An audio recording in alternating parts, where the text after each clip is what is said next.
Chapter 13. The Brentford sun arose the next morning upon a parish which seemed strangely reticent about rising from its collective bed to face the challenge of the day ahead. The Swan, in all of its long and colourful history, had never known a night like it. Jim had loaded the disabled cash register with more pennies than it could ever hope to hold, and announced to all that the drinks were on him forever. The parish had not been slow to respond to this selfless gesture, and the world burned like wildfire up the side streets and back alleys, as it generally did when fanned by the wind of a free drink. Brentford put up the close for the night sign, and severed all links with the outside world. The Swan's rival publicans chewed upon their lips for only a short while, before leaving their cigars to smoulder in the ashtrays and join in the festivities. The Borough Council awarded the swaying Jim their highest commendation, the Argentinum Astrum, before drinking itself to collective extinction. With the charred automotive wreckage of Bob's roller and Leo's tow truck removed, there had been dancing in the street that night. For Neville, upon his bed of pain, news never reached him.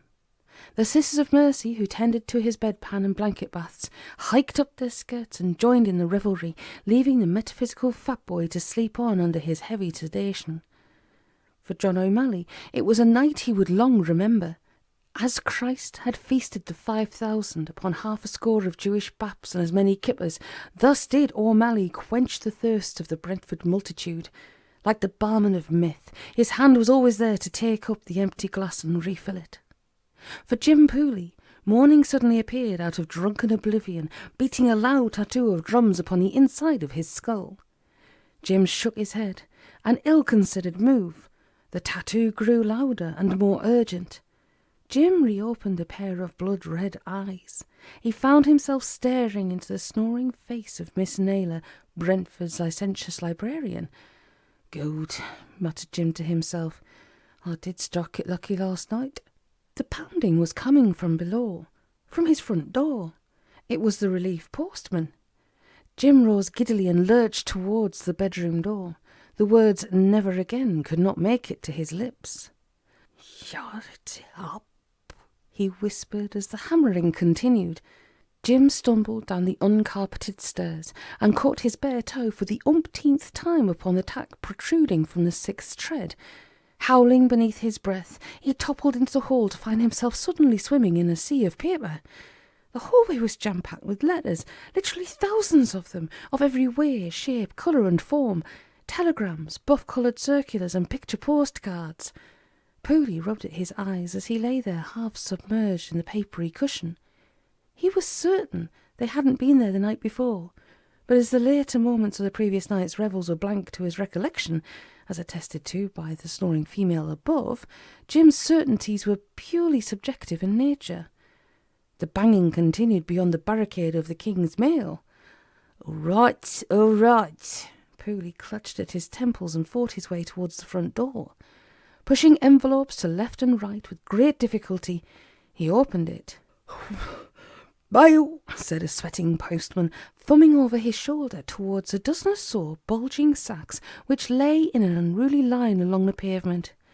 "Your early birthday, is it, pal?"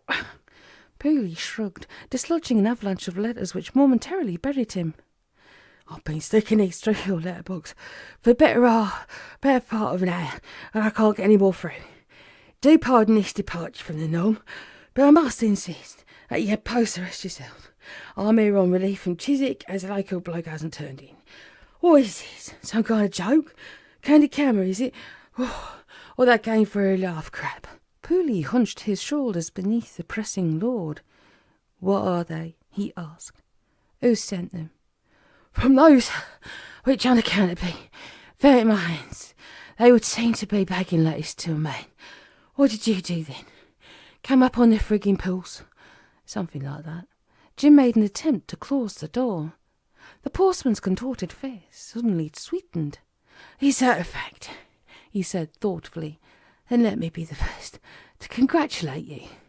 "You are not the first," Jim replied, "but thanks all the same. Now if you will excuse me." He fought with the front door, but Porsty's foot was now firmly in it. Pooley relaxed his grip. "Your foot is cold," he observed. "It must be a wonderful thing to have money," said the postman, edging forward. "I've always been a poor man myself. Not that I've ever resented the rich or their wealth, you understand, but I've often had cause to wonder why fate chose to deal with me and mine in so shabby a way." "Really?" said Jim, without interest. "Oh, yes. Not that I complain. Soldiering on in all weathers, crippled to the fingertips with arthritis, simply so the mail should get through." "Very noble." Jim applied more pressure to the door, but it was getting him nowhere. "And my wife," the postman continued, "a holy martyr, that woman. If I only had the money to pay for the operation, I'm certain that she could be relieved of her daily misery." "Let us hope so." "And my poor blind son, Kevin." "Get your damned foot out of my door." Gnawing a lost cause when he saw one, the postman withdrew his boot and swung it at the nearest sack. The contents spilled out to flutter away upon the breeze. "Privileged turd," he called after the retreating Pooley. "Come the revolution, you and your kind will be the first up against the wall. Capitalist pig." Pooley slammed fast the door and stood engulfed in the flood tide of mail. He had sent out a few begging letters himself in the past, but now he knew what it felt like to be on the receiving end. Jim Pooley did not like it one little bit. His mail unread and his bedmate unawakened, Jim left the house that morning by the rear entrance. Now he sat alone upon the library bench. The sun had long arisen, and all the makings of a great day ahead looked in the offing. Jim sighed mournfully, and at intervals studied the palm of his right hand. He was not a happy man. He was a gentleman of substance now, and it pained him greatly. A terrible feeling of responsibility, one he had never before experienced, gnawed away at his innards. It was all just too much. The total sum of his wealth was too large even to contemplate, and with the passing of the night and the current bank rate, it had already grown alarmingly. Jim made a dismal groaning sound and buried his face in his hands. It was all just too much. He'd never owned before what one might actually call money, and certainly not what the swells referred to as the current account. He had had an overdraft once, but that hadn't proved to be up to much, and the manner in which he had acquired the fortune also drastically wrong. No betting shop could ever have had that amount of readies awaiting under the counter, and even if it had, it would be hardly likely to simply push them across the counter without life or death struggle at the very least. Guns would have been toted, and kneecaps an endangered species. He and Omally had transferred no fewer than 26 wheelbarrow loads from there to the bank. It was simply ridiculous. And the bank, Pooley mourned pitifully. They had taken the entire thing for granted, as if he'd been merely bunging in a couple of quid out of his wages. It was almost as if they'd been expecting him. Through the bulletproof glass of the office, Pooley had seen the manager sitting at his desk, a pair of minuscule headphones clasped about his ears, nodding his head and popping his fingers. And as for this, Pooley held up his right hand and examined the palm. The bank had refused to give him either a receipt or a chequebook.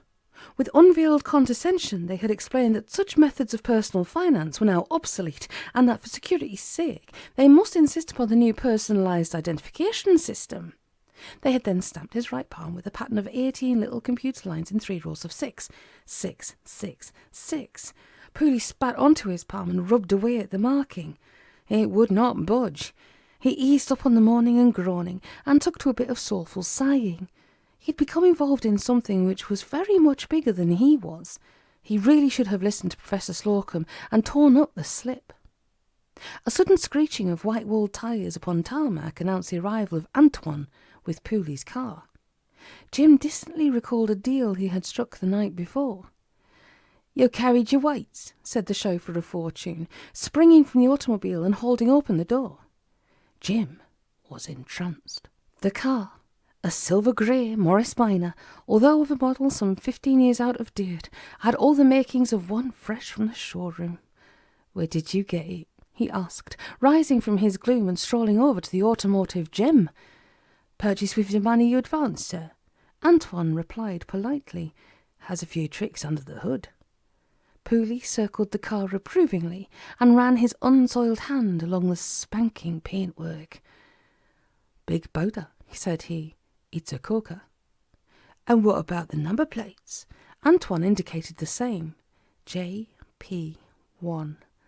Double boda, said Jim Pooley. Would Sir care to be taken for a spin? Absolutely. Jim clapped his hands together and chuckled. Maybe this being wealthy did have its compensations after all. Antoine swung forward the driver's seat, and Jim clambered aboard. The chauffeur sat himself down before the wheel and closed the door. What is all that? Pooley asked, spying out the Morris's dashboard. It was far from conventional. Customised, said Antoine, by Latanos and Romet, who bought out the old Morris patent. The car will do 0 to 60 in 3.4 seconds. It has weather-eye air conditioning, fuel consumption down to near zero by merit of its improved plasma drive system. Are you acquainted with quantum mechanics? I'll get by, said Jim. Solar pod, power retention headlights, underpin macro pleasure, full glide suspension, sublift non-drift gravitational thrust plates. Drive, please, said Jim. I will tell you when to stop. Where to, sir? Antoine put the preposterous vehicle into instant overdrive and tore it away at Mach 10.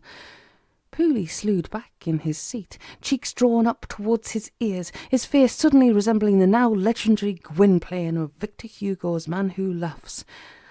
Steady on, winced Jim. Gravitational acclimatisation auxiliary forward modifications engaged. Antoine touched a lighted sensor on the dash, and Pooley slumped forward. A quick tour of the parish, taking in the more desirable residences on the for sale list, would it be, sir? Come again. My previous employers always liked the grand tour. I thought you worked for Bob. Only at lunchtimes. I am a freelance. Very commendable. The car screamed into Mafeking Avenue on 2 wheels, narrowly avoiding old Pete, who raised 2 eloquent fingers towards its receding rear end. How many clients have you, then? Only you, said Antoine. I have attended to all those who came by the big payouts, one after another. The Morris roared past the Memorial Park, gathering speed. One after another. How many have come up recently, then? 25, although they were never in your league. The chauffeur cleared his throat with a curiously mechanical coughing sound. Pooley scratched at his head. He had heard of no recent big winners hereabouts. Jim suddenly smelt the great-granddaddy of all big rats. Stop the car, he demanded.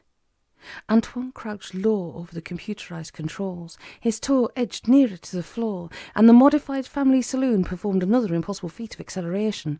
Stop this car, shouted Jim. There is a stitch-up here, and I'll have no part of it. Stitch-up? Leered Antoine. Pooley could just make out his face reflected in the driving mirror. It was not a face Jim would wish to recall in his dreams.